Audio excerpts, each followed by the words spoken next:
Alors que le procès de Cédric Jubilard devait avoir lieu mi-janvier, les investigations dans l'affaire de la disparition de Delphine Jubilard vont reprendre. La justice est intriguée par plusieurs éléments, dont le témoignage d'un médium. Et si l'affaire Delphine Jubilard connaissait un rebondissement inattendu ? Depuis la disparition de la jeune femme, qui aurait 36 ans aujourd'hui, dans la nuit du mardi 15 au mercredi 16 décembre 2020, impossible de savoir réellement ce qu'il s'est passé du côté de Cagnac-les-Mines, dans le Tarn.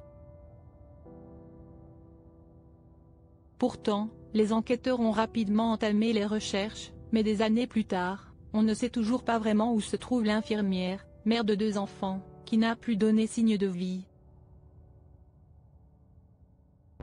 Dans cette histoire, le mari de la disparue, Cédric Jubilard, a été placé en détention provisoire le 18 juin 2021 et fait, encore aujourd'hui, figure de principal suspect aux yeux de la justice. Alors que la première audience de son procès est prévue pour le 18 janvier prochain, une violation intolérable entache la procédure autour de la disparition de Delphine Jubilard. Mais ce n'est pas tout. Alors que le principal suspect dans cette affaire devait se retrouver devant la cour d'assises pour le meurtre de sa compagne, le parquet général de Toulouse a demandé un supplément d'informations. La raison de cette demande ? Le parquet est intrigué par 3 nouveaux éléments, une conversation téléphonique d'un ancien codétenu, le témoignage d'un homme et celui d'un médium, comme le précise BFM TV, ce jeudi 8 février. D'après leurs informations, la chambre de l'instruction de la cour d'appel de Toulouse a pris la décision de suivre les réquisitions. Si est-il l'avocat de Cédric Jubilard qui a confirmé l'information à nos confrères.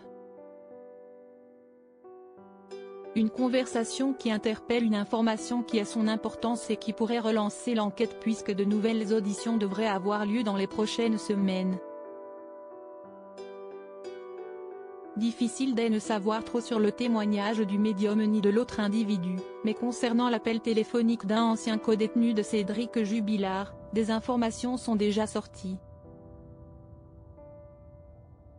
Un mystérieux coup de téléphone qui pourrait tout relancer dans la disparition de Delphine Jubilard entre un prisonnier et sa mère à la prison centrale de Lannemezan, Hautes-Pyrénées. Mais il n'y a pas de preuves, Et Sofiane, et Sébastien et Mathieu, ils les connaissent pas, a notamment dit la mère du prisonnier. Des prénoms connus des enquêteurs et qui pourraient bien faire avancer l'affaire.